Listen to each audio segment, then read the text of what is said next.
Hi, I'm Jeff, the Thrifty Overlander. In this video, I'm going to make a fridge slide for my overland vehicle. Yesterday I decided I would build a refrigerator slide. I got a 12-volt fridge recently, and I think I'm changing the way I want to do things in the truck. And I decided to do a slide, and I'll be able to do some shelves on top of it and so forth. So I had some spare plywood sitting around. Got it from a friend for free, so that didn't cost me anything. And then I was also able to get some drawer slides for free. They were actually from a server rack that my company was getting rid of. So I actually so far my only cost is some glue and some staples for the nail gun. So I have on the 2005 Xterra. I was doing everything on the driver's side for the storage rack and everything. Now I think I'm going to move it over to the passenger side. One of the reasons is the wheel well is smaller. I can get a little bit tighter fit against the wall in there and save some of the middle space and everything. So it's going to go in this side. One of the issues with putting sliders in is that the curve of the tailgate right down here can kind of get in your way. Otherwise you got to be in here further to get the slide, so then you kind of spend a lot of empty space there. I want to get it up against this wheel well, which puts it up into here. So I'm going to do a little bit of a trick to that, and I'll show you that in a little bit. I've got the box sitting in here now. It's not over to the wheel well where I want it to be. You can see there. And that's largely because down here I'm on the curve. So to get it over to the wheel well, it's got to go up the curve. So that's, I intentionally shorted the floor of it because I'm going to mount the side rails to the side. So I shorted the floor of it so I can cut this curve up. So I did a cardboard tracer for that, and then I'll just put that on here and be able to just draw that out and cut that with a jigsaw, so that I'll get a nice tight fit up against the side there. Basically, I've mounted the slides into the sides. I just marked the holes and found the equivalent, from side to side.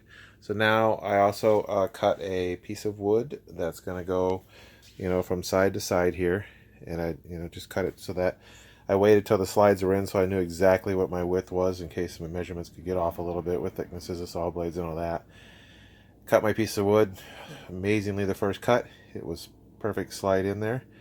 So now I'm at the point where I've got the piece of wood, and I'm going to actually mount the other part of the slide rail just along the edge here. I'm just going to go simple. A lot of people do an angle iron on this and then mount that. I'm going to start with this. I got there's 7 holes in there. I'm going to put 7 screws. I just pre-drilled, marked them with a marker, and then pre-drilled the holes. Now I'm going to put them in and then do the other side, and we'll have a drawer. It's just a matter of sliding the that base into the 2 drawer sides that were mounted on it, and so now it's just all ready to go. Comes out 26 inches. Basically what's left then is I got this cavity underneath here, and that was partially because I had that cut out with the truck molding. So in this cavity I'm going to go ahead and do some L brackets underneath here. That's going to mount another set of drawer slides, and then I'll have basically a little countertop. I had some old shelving material that's got a laminate on it.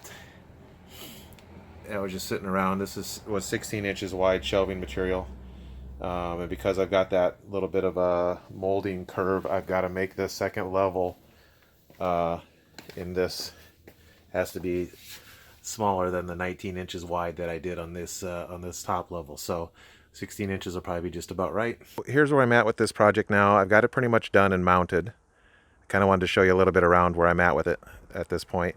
One of the things I have added since the last video is this port on the side. That's the air vent area for the actual refrigerator. That lines right up with the vent on it so that it can get cooled. I've added some holes up here, basically, and some bungee cords that's going to go into those, and I'll go over that in a second whenever I've got it fully kitted out.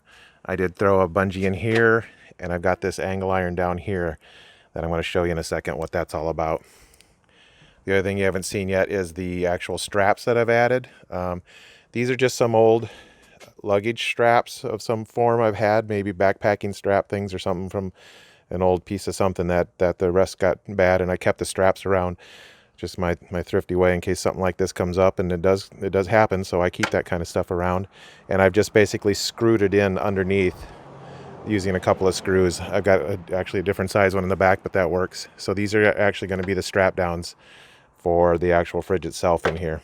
You can see I've got the two drawers.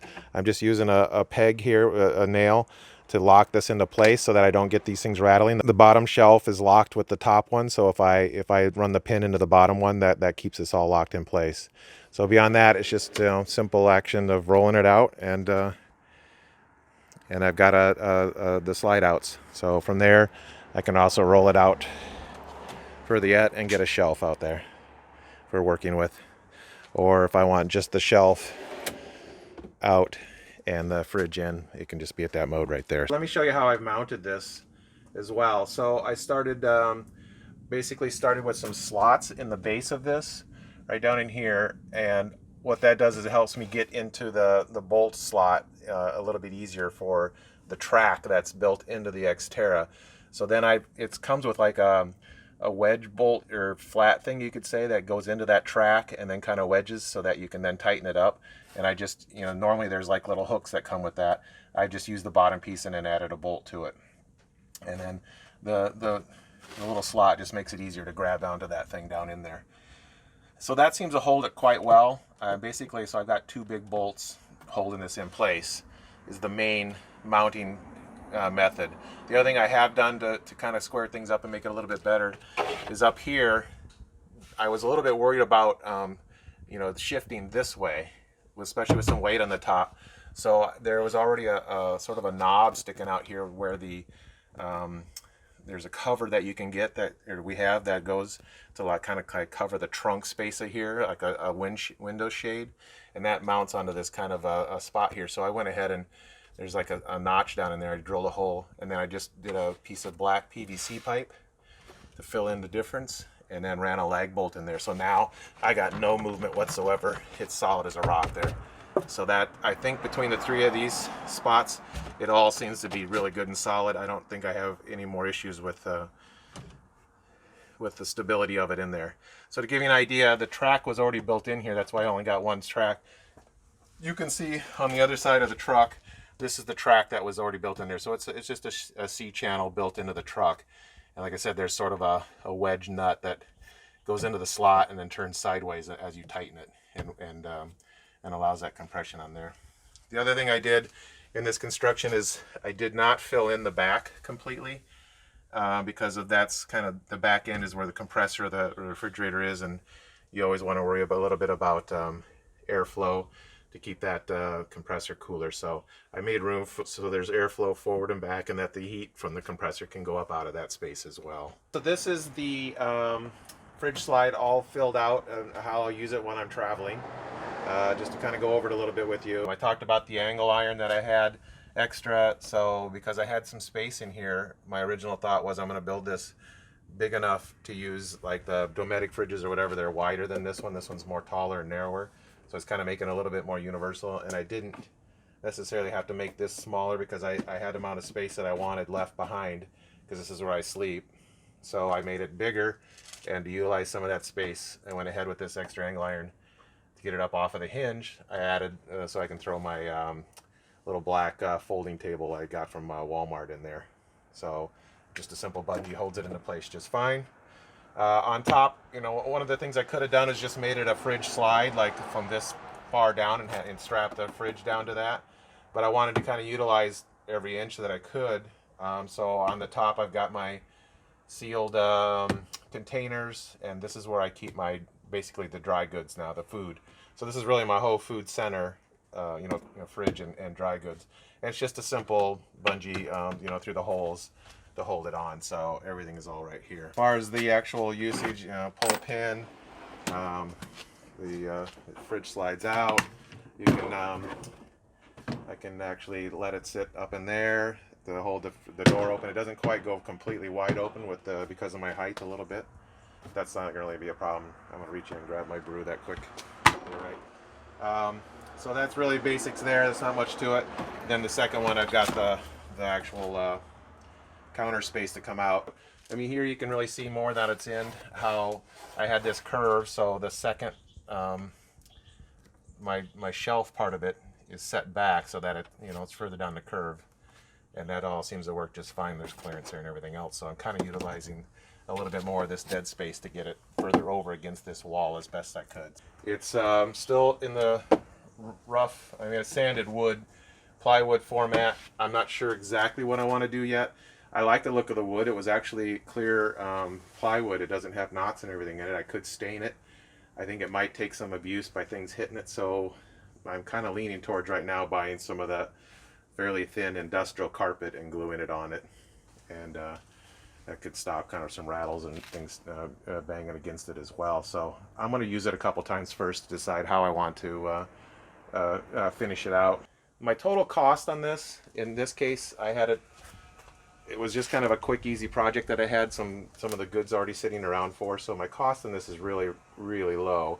I think I did have to buy some of these special specific bolts because these slides had already threaded holes in them for mounting in a server rack. So I bought some, basically 6 of these and these larger washers. So I might have spent a couple of dollars on that. Otherwise, like I said, the plywood was given to me by a friend for free. I already had some of the shelving material. A buddy just made some of those aluminum angle irons for me in his metal shop. I got the slides themselves. They were just getting thrown out at my company. So it's really pretty much it. There's some glue and some staples, but I've spent a couple dollars on this and maybe 8 hours of work. So it's a pretty simple, quick project that I did, and it kind of fits my thrifty way because there's really nothing expensive in it. So I think that's going to wrap up this project at this point. I'm going to use this for a couple of times. Next month I actually plan on doing the Mojave Road once again. So I'll be interested and curious to see how it all works out then. If I come up with other updates, I'll report back. So I wanted to do a quick follow-up of the fridge slide project I did. One of the things about it was I created the fridge slide so it was perfectly level in the box itself. And there is somewhat of a slope. I mentioned that in the back of the Xterra. I thought it would get taken care of by the way I leveled when I slept for the night, but it didn't. So basically I needed to alter the slide so that it had some slope to it. All I had to do was just remove the front and the back bolts and pivot on the center one and just make a new hole about 3/4 of an inch the opposite way. So then it was this way, it just went this way. And now when the fridge slide is fully out extended, it's perfectly level, even though the back of the truck has got some slope to it. So that's really the only change I've done. I've used it several times since I finished it, and it's been a great addition to my off-roading world. Hey, thanks for watching. If you enjoyed this video, I'd really appreciate it if you hit that like button and subscribe. We'll see you on the trail.